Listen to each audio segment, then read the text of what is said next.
जय श्री माता जी। हे देवी, हे आदिशक्ति माँ, आपके पास आपके श्री चरण पर विश्व के सारे संत आपके साथ ध्यान करने हेतु बैठी हुई है। कृपा करके आप पधारिए और सभी संतों को परम चैतन्य प्रदान कीजिए। हे देवी, आपके ऊपर हम पूर्ण रूप से समर्पित है। कृपा करके हमारे ऊपर दया कीजिए, कृपा कीजिए और हमारी प्रार्थना को स्वीकार कीजिए। माँ परम पूज्य श्री माता जी, आपके श्री चरण कमल पर कोटि कोटि नमन। कुंडली उठा के बंधन लेंगे।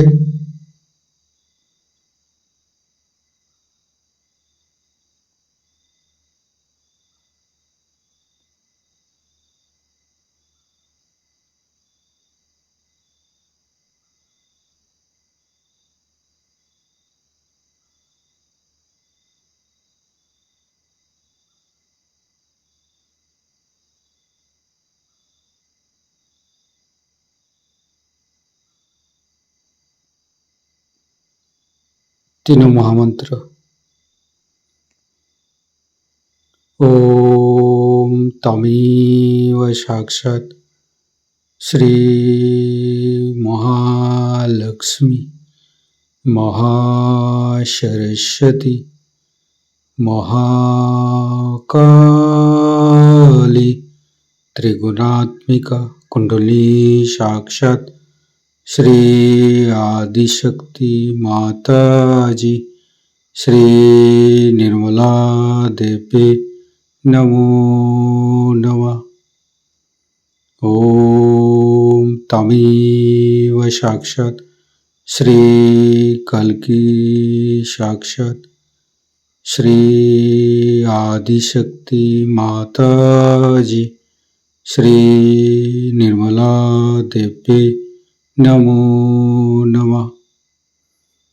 ओम तमेव साक्षात् श्री कल्की साक्षात् श्री सहस्रार स्वामिनी मोक्ष प्रदायिनी माता जी श्री निर्मला देवी नमो नमः। गणेश मंत्र। ओम तमेव साक्षात् श्री गणेश साक्षात् श्री आदिशक्ति माता जी श्री निर्मला देवी नमो नमः। दोनों हाथ खुला हुआ परम पूज्य श्री माता जी के सामने।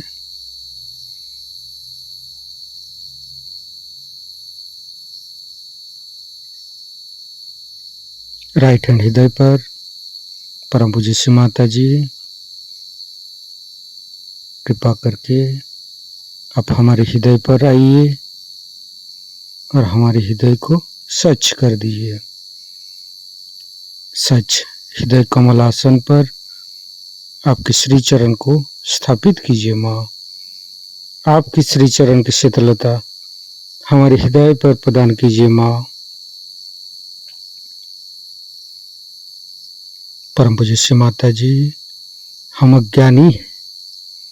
हमारी अज्ञानता के वश में यदि आपकी शान के खिलाफ कोई गलती हुआ हो, कृपा करके मुझे क्षमा कर दीजिए। माँ,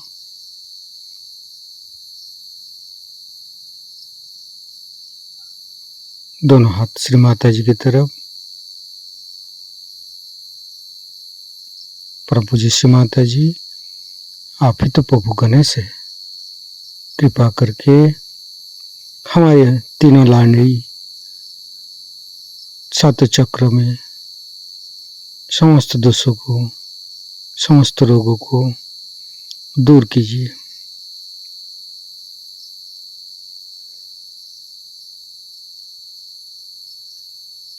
गणेश जी का मंत्र लेंगे। ओम तमेव साक्षात श्री गणेश साक्षात श्री आदि शक्ति माता जी श्री निर्मला देव्ये नमो नमः। संपूर्ण चित्त मध्य मूलाधार पर रखेंगे। गणेश गौरी माता के मंत्र लेंगे। ओम तमेव साक्षात श्री गणेश गौरी माता साक्षात श्री आदि शक्ति माता जी श्री निर्मला देव्ये नमो नमः।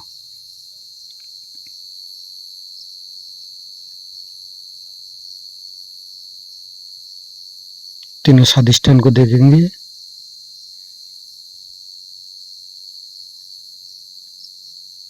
लेफ्ट स्वादिष्ठान, मध्य स्वादिष्ठान, राइट स्वादिष्ठान। संपूर्ण चित्त लिभार के पास रखेंगे।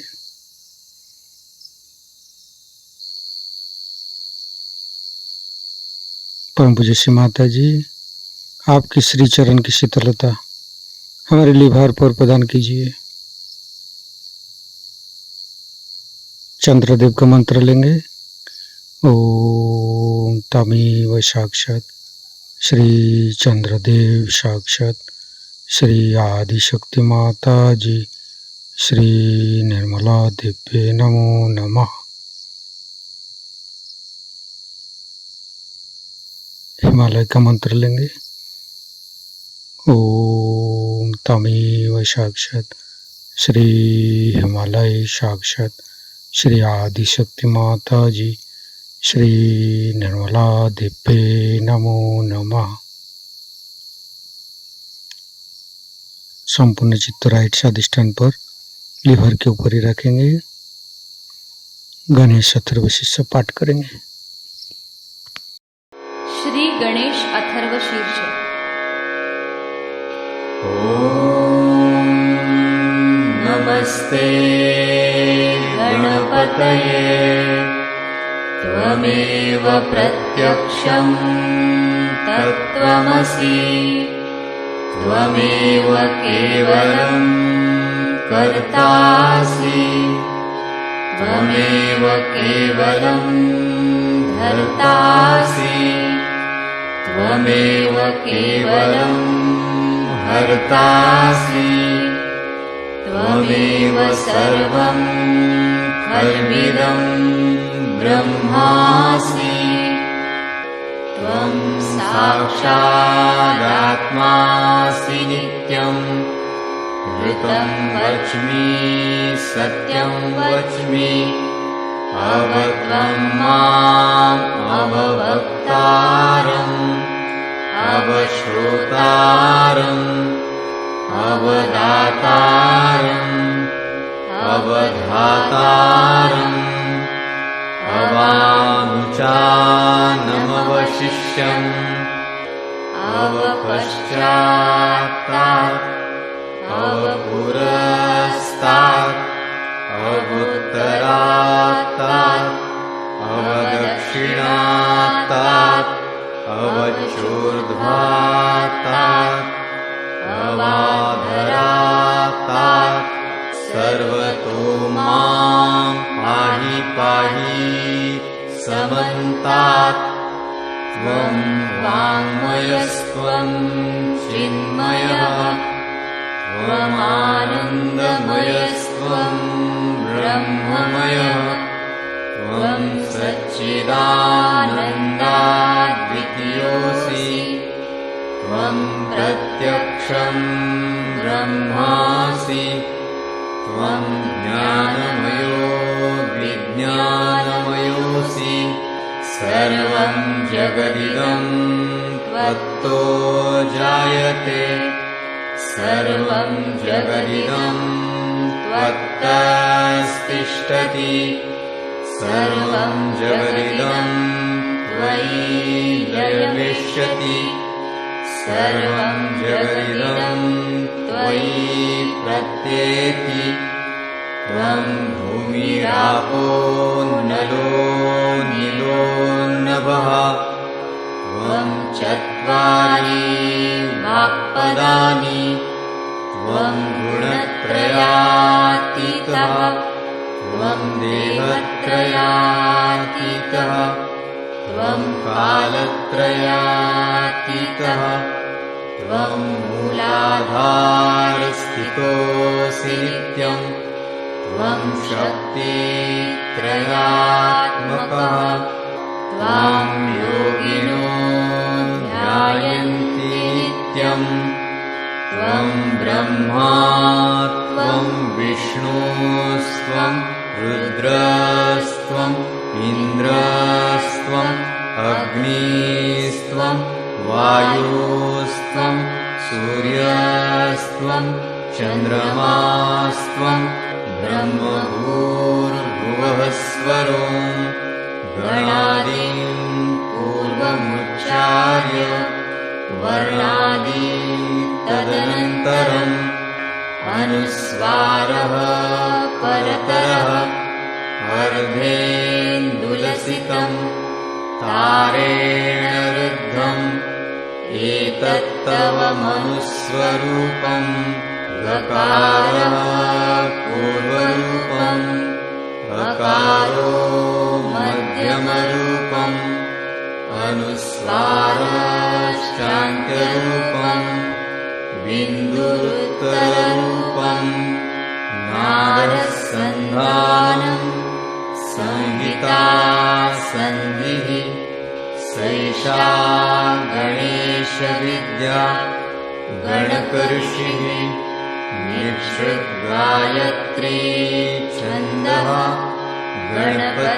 गणपतिर्देवता ॐ गं गणपतये नमः एकदन्ताय विद्महे वक्रतुण्डाय धीमहि तन्नो दन्ती प्रचोदयात् एकदन्तं चतुर्हस्तं पाशमङ्कुशधारिणं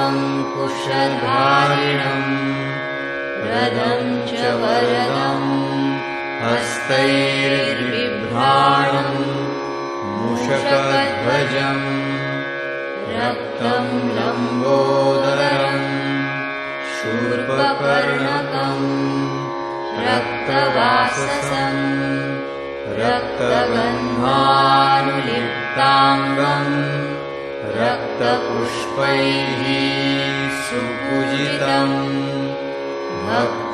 भक्तानुकम्पिनं देवं जगत्कारणम् अच्युतम् आविर्भूतं च सृष्ट्यादौ प्रकृतेः पुरुषात् परम् एवं ध्यायति यो नित्यं स योगी योगिनां वरः नमो व्रातपतये नमो गणपतये नमः प्रमथपतये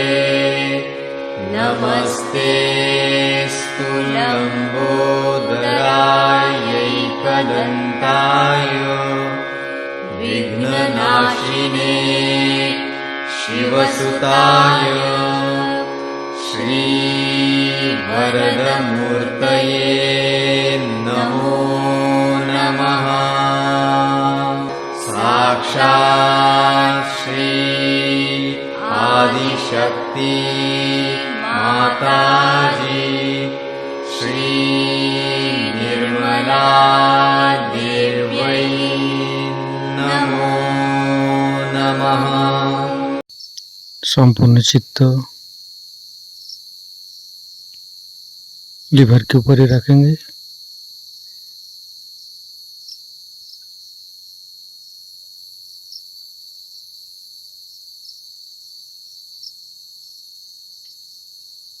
फिर तीनों नाभि एक एक चक्र को देखते रहेंगे।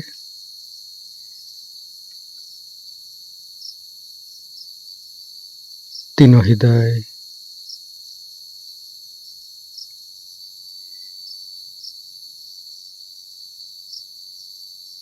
तीनों विशुद्धि, फ्रंट आज्ञा, बैक आज्ञा, सहस्त्रार। परम पूज्य श्री माता जी हमारे सहस्त्रार पर आइए और निर्विचारिता सिद्धि प्रदान कीजिए। निर्विचारिता का मंत्र लेंगे। ओम तमेव साक्षात श्री निर्विचारिता साक्षात श्री आदिशक्ति माता जी श्री निर्मला दिव्ये नमो नमः। संपूर्ण चित्त सहस्त्रार पर, संपूर्ण ध्यान का स्थिति परम पूज्य श्री माता जी का अमृत बनी हम सहस्त्रार से ग्रहण करेंगे। भगवान के नाम पर, भगवान के नाम पर पागल जैसे कुछ बारी लिया सर पे, गले में कुछ पहन लिया और चिल्लाना शुरू कर दिया, अरे राम अरे राम अरे राम। ये सब नाटक करने की क्या जरूरत है? परमात्मा अंदर है, सब कुछ अंतर ही होगा। बाह्य में इस तरह के अनेक नाटक करना, कभी कुछ तमाशा करना, कभी कोई दूसरा तमाशा करना, अंदर ही तो जान पड़ता है कि गलत काम कर रहे हैं और इसीलिए मनुष्य कभी कभी उसमें दोषी महसूस करता है। और कोई कोई लोग तो सभ्यता की दृष्टि से सोचते हैं कि हमेशा दोषी रहना ही अच्छा है। जैसे सवेरे उठिए उनसे बात करें, माफ करो माफ करो माफ करो, भाई क्या हो गया, फिर क्यों परेशान हो रहे हो, ठीक से तो बात करो। सुबह से उनको यही लगता है कि मैंने कुछ न कुछ गलती कर दी है। अंग्रेजी भाषा भी ऐसी है कि बोलते वक्त हमेशा आई एम अफ्रेड, भाई काय के लिए अफ्रेड, आपसे तो दुनिया अफ्रेड है। 17 मरतबा I am sorry I am sorry I am sorry, sorry है तो क्यों ऐसा काम करते हो? तो जिस आदमी में इस तरह की न्यूनता की भावना आ जाती है वो भी लेफ्ट विशुद्धि पकड़ लेता है। सहयोग में लेफ्ट विशुद्धि जब साफ होती है तो आश्चर्य होता है लोगों को कि माँ सब तरह के स्पॉन्डिलाइटिस, सब तरह की परेशानियां पता नहीं कहाँ भाग गई। और यह विश्व माया का स्थान है, ये विश्व माया का स्थान है जो कृष्ण की बहन है। जिनके बहन और भाई का विचार नहीं होता तो दूसरी औरतों की तरफ गंदी निगाहों से देखते हैं, उनका भी चक्र पकड़ जाता है। जिनमें वो पवित्रता की भावना नहीं होती है उनका भी ये चक्र पकड़ जाता है, क्योंकि अंदर से वो जानते हैं कि गलत काम कर रहे हैं, तो वो जो गलत काम कर रहे हैं वो भावना अंदर बनती जाती है। कभी कभी झूठ मूठ में ही बनती है और कभी कभी सचमुच में बनती है। चाहे जो भी हो उसे निकालना बहुत आसान है। सबसे तो बुरी बात यह है कि सुबह से शाम तक बताया जाएगा तू बड़ा पतित है और मेरे लिए आप अगर 500 रुपया ला दीजिए तो मैं तुम्हारे पाप मोचन कर दूंगा। माने आपका पैसा मोचन होते ही आपका पाप मोचन भी हो जाएगा। और फिर रात दिन यही खोपड़ी में डाला जाता है कि तुम पापी हो तुम पापी हो।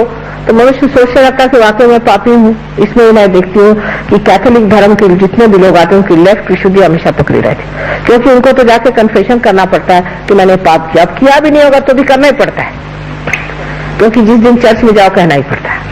इस तरह की अजीब अजीब परंपराओं से भी मनुष्य इसको पाता है। गलत मंत्र कहने से हो जाता है, अनेक चीजों से लेफ्ट विशुद्धि पकड़ी जाती है। और कहना चाहिए कि आज भी सबकी वही ज्यादा पकड़ी हुई है। सिगरेट पीने से, तंबाकू खाने से सबसे लेफ्ट विशुद्धि पकड़ी जाती है।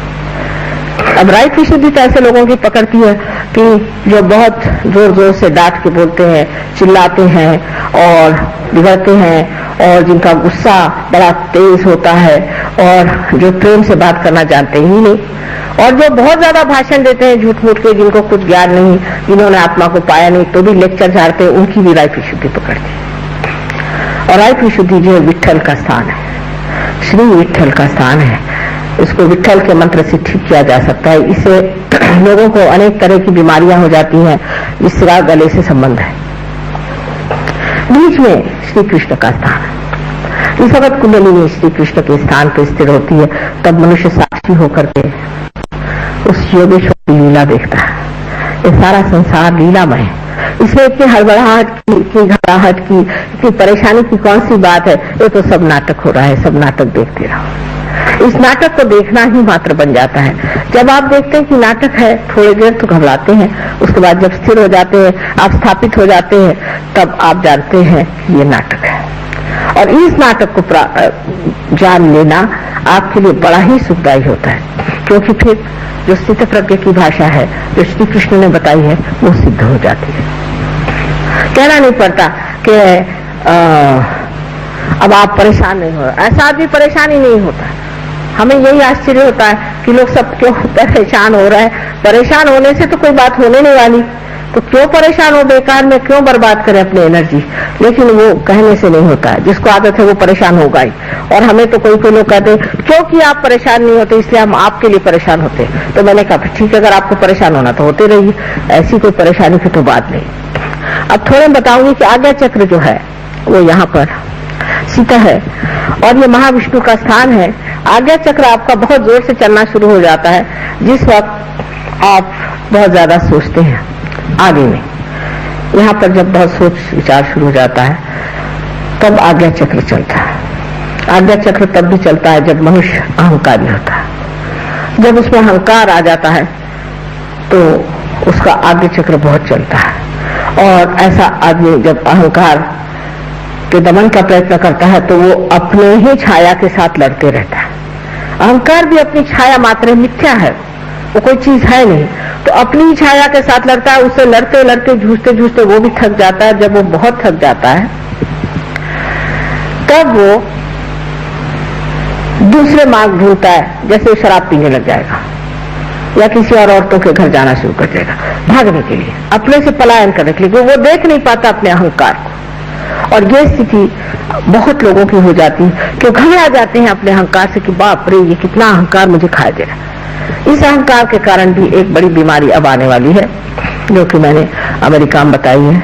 मैंने एड्स के बारे में बताया था, उसके बाद जब नई अल्जाइमर की नई बीमारी शुरू हुई उसके बारे में बताया था, और अब तीसरी बीमारी के लिए बताया आई हूँ कि ऐसे लोग पैरालाइज हो जाएंगे जिनकी आज्ञा चक्र बहुत जबरदस्त चलेगा और जिनमें अहंकार बहुत बढ़ जाएगा, वो एकदम पैरालिसिस हो जाएगा। और पैरालिसिस होने के बाद वो इस तरह का पैरालिसिस होगा कि जब वो चेतन बुद्धि से कोई काम करना चाहे, कॉन्शियस माइंड से, तो कर नहीं पाए। ऐसे तो चलते फिरते रहेंगे, जब सोचेंगे कि मैं चल रहा हूं तो एकदम ठप से गिर जाए। और ये बीमारी पहले अब शुरू ही हो गई है। हमने 2-4 पेशेंट्स अभी देखना भी शुरू कर दिया। सो अहंकार से लड़ने से नहीं होता है, अहंकार से जूझने से नहीं होता है। ये गलत फहमी है कि हम अहंकार से लड़ सकते हैं। अहंकार तो हमारी ही बनाई हुई मिथ्या बात है कि हम दुनिया भर की आफत उठाए चल रहे हैं। मैं कभी कभी एक कहानी बताती हूँ कि कुछ लोग प्लेन से जा रहे थे, देहाती थे, उनसे कहा इतना सामान मत ले जाइए। तो उनका अच्छा ठीक है, वो प्लेन पे बैठे और सामान अपने सर पे रख लिया। कहने लगे हम तो इसका बोझ ढो रहे हैं। अरे जिस प्लेन ने आपको उठाया है वही इसका बोझ उठा रहा है। जिसने आपको बनाया है, जो करता भोगता सब कुछ है, वही सब कुछ कर रहा है। लेकिन कहने से नहीं होता। फिर यह कहूंगी ये कहने से नहीं होता, ये आपकी स्थिति है। जब ये स्थापित हो जाती है तब निर्विचारिता आपके अंदर स्थापित हो जाती है। जब कुंडलिनी का जागरण होता है और जब आज्ञा को लांग जाती है तो निर्विचारिता आप में स्थापित हो जाती है। उसके उल्टे आपके अगर पिछले हिस्से में ये चक्र पकड़ा जाए तो डायबिटीज की वजह से यहाँ पर जब वो पकड़ा जाता है तो आज्ञा चक्र के चारों तरफ फैला हुआ है स्वाधिष्ठान जब जकड़ा जाता है तो आंख में नुकसान हो जाता है। पर उससे भी ज्यादा अगर आप गलत गुरुओं के पास गए तो आपकी आंख अंधी हो सकती है, आंख में अंधापन आ सकता है, आंख की कमजोरी से आ सकती है, आपके बच्चे अंधे हो सकते हैं। इसे क्योंकि आप अंधेपन में वहां गए थे, अब पक्का अंधापन आपके अंदर आ सकता है। नेक्स्ट आज्ञा जिसे हम कहते हैं पिछला आज्ञा है, इसके पकड़ने से अनेक अनेक बीमारियां होती हैं। आप सब समझ नहीं, इसे मैं बताती नहीं, लेकिन इसके साफ होते ही मनुष्य की दृष्टि में एक चमक आ जाती है, जिसको एक ग्लिम्ट कहते हैं, एक ज्योत आंख में आ जाती है। और जिसके आज्ञा की चमक आ गई, ऐसे आदमी की दृष्टि भी अत्यंत शुद्ध होती है। इतनी शुद्धाई होती है कि जिस पर पड़ जाए उसका शुभ हो जाए। ऐसी व्यक्ति की सारी आकृति ही शुभदायी होती है।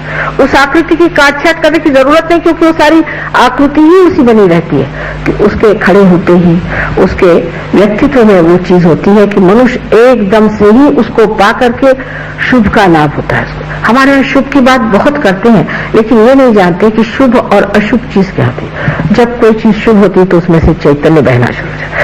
उसमें से चैतन्य जब बहे तो सोच लेना ये चीज शुभ है और नहीं तो नहीं। तो पहली चीज जब हमारे अंदर आती है, जिसे कि हम निर्विचार समाधि कहते हैं, जो बहुत मुश्किल से लोग पाते थे पहले जमाने में, वो आपको एकदम स्थापित हो जाते, आप निर्विचार हो जाते हैं। और इसको प्राप्त करने के लिए कोई सा भी विचार मन में आए, तुझे क्षमा कर दिया, क्षमा क्षमा क्षमा, ये ईसा मसीह ने हमें सिखाया है। ईसा मसीह दूसरे तीसरे कोई नहीं है, ये श्री गणेश का अवतरण संसार में हुआ।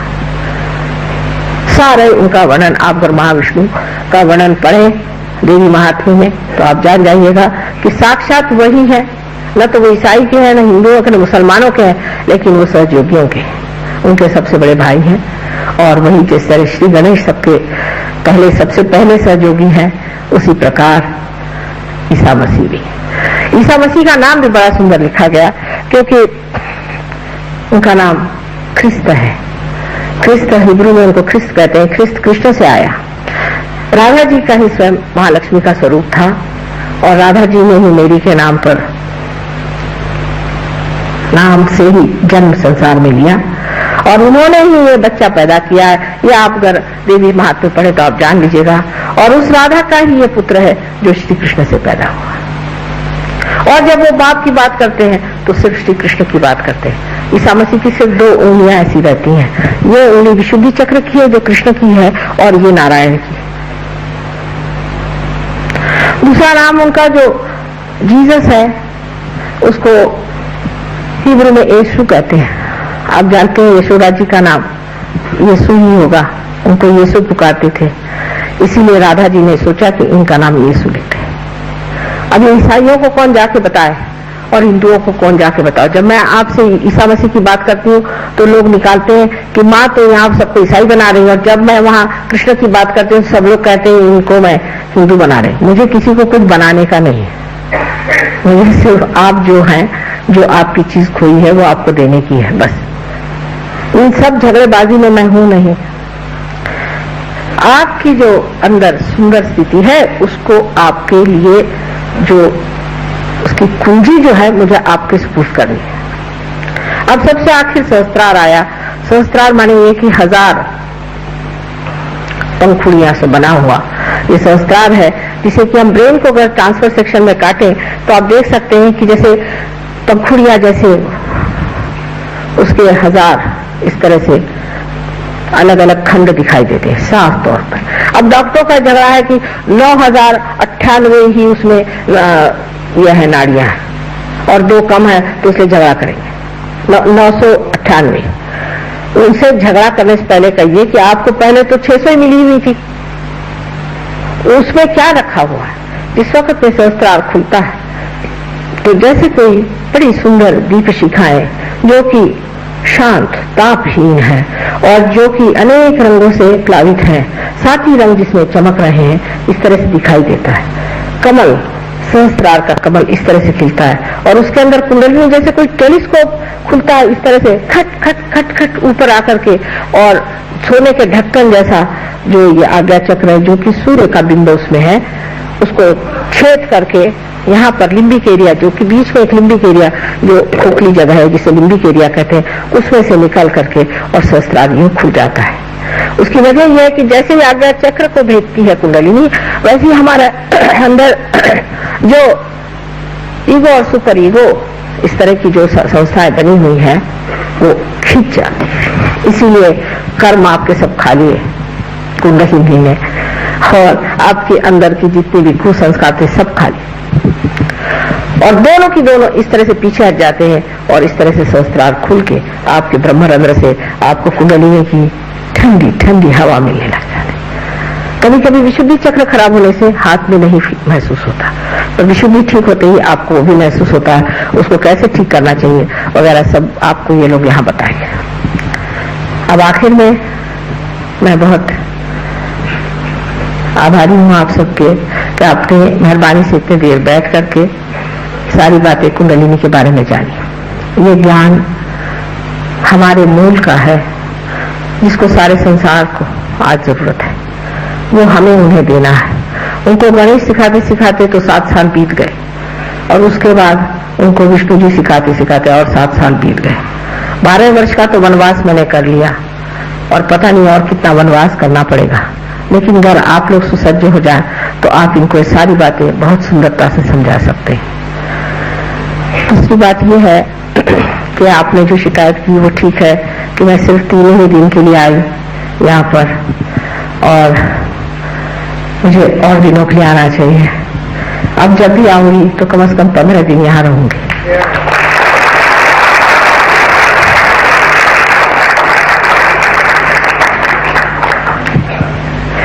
आशा है आप लोग बड़ी तादाद में आएंगे। किसी खुली जगह जमीन पर ये काम बहुत अच्छा होता है।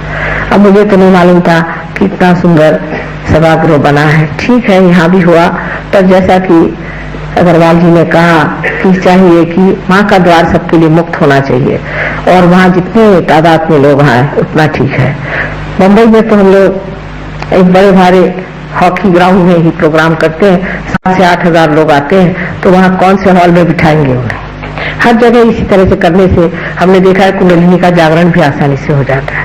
और आप लोग भी इसको मान्य कर लें कि कोई सर्वसाधारण जगह में बैठ करके ही ये कार्य किया जाए। इतनी आलीशान चीज की कोई हमें खास जरूरत नहीं है। मिल गई तो नसीब, और नहीं मिली तो भी कोई हर्ज नहीं। एक सर्वसाधारण जहाँ पर कि हम लोग सब जमीन पर बैठ करके और इस कार्य को करें, वही मेरे लिए ठीक है।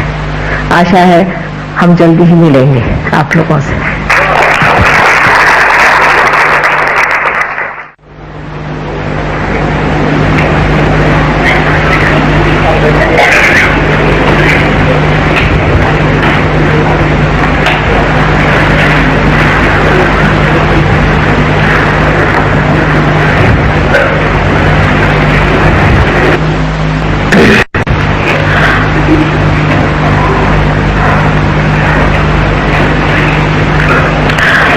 सबसे पहले मैं आपसे विनती करूंगी कि कृपया अपने जूते पैर से उतार दें,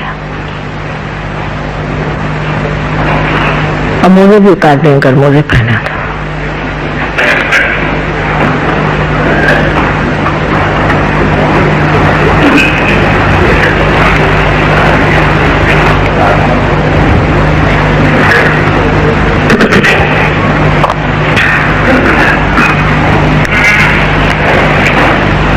बहुत सहज सरल विधि है कुंडलिनी के जागरण की।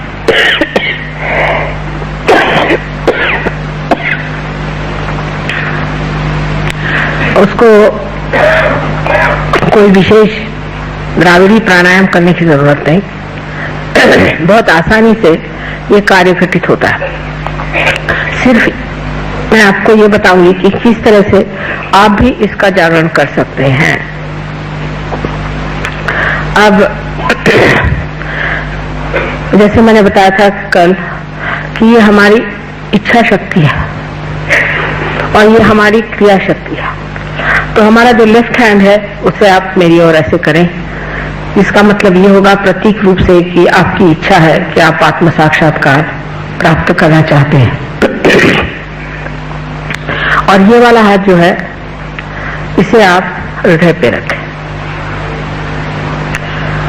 ये हाथ पूरी समय मेरे ओर रहे, दोनों पैर जमीन पर समांतर रखें।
राग यमन।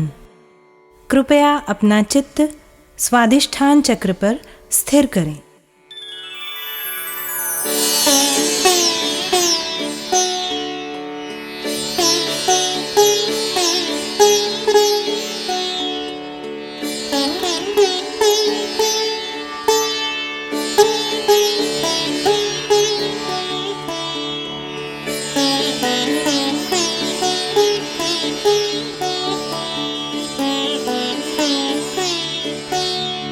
आ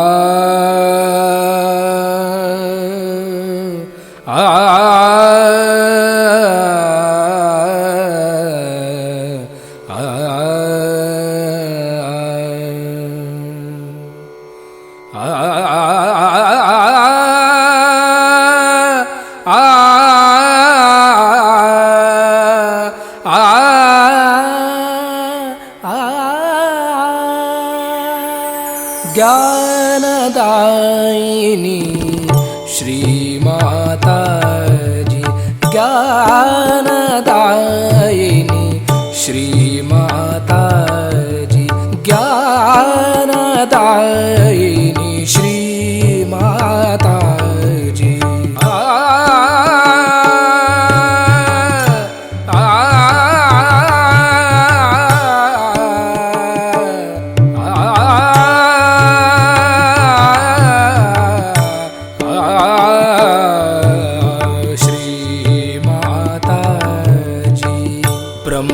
स्वरूपिणी मात सरस्वती, ब्रह्मस्वरूपिणी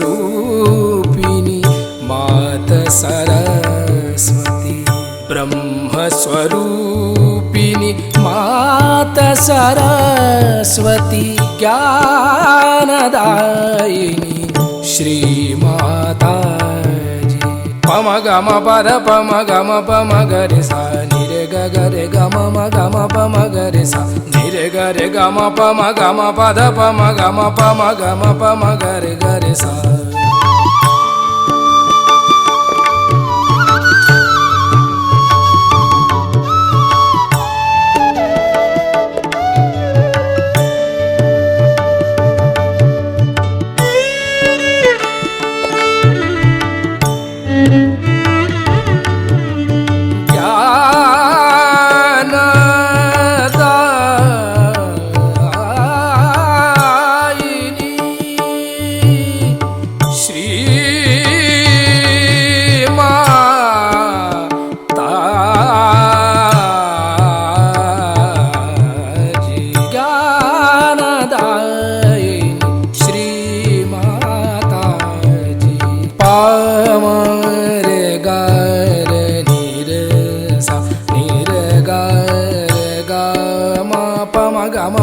पम गरे गरे निरे सा, ज्ञानदायिनी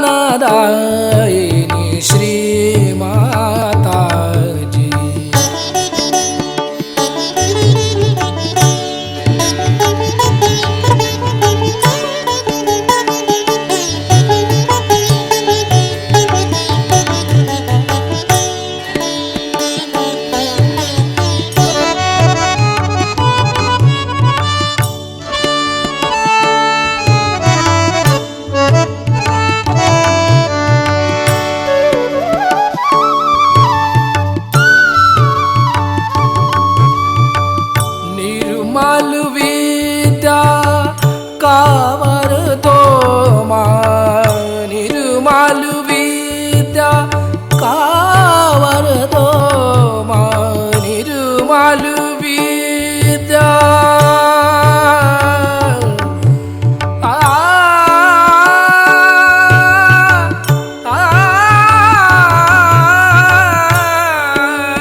सदा चरणों में रखना, चित्त सदा चरणों में रखना, चित्त सदा चरणों में रखना, ज्ञानदायिनी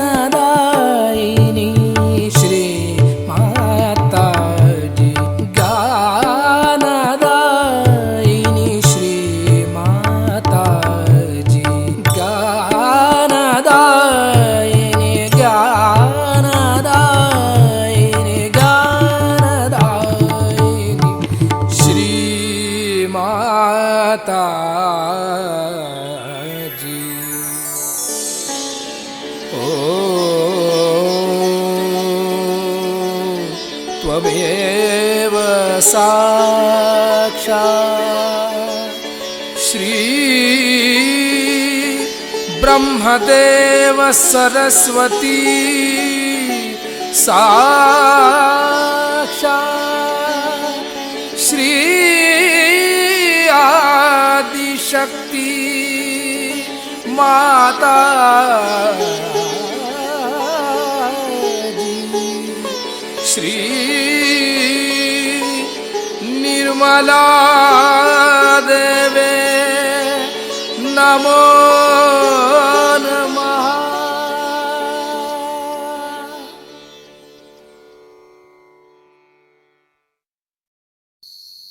हे देवी, हे आदिशक्ति माँ, आज का ध्यान का सिद्धि आपने देखी जो हमको परम चैतन्य प्रदान की है, इसके लिए मैं आपको कोटि कोटि नमन। कुंडली उठाकर बंधन लेंगे।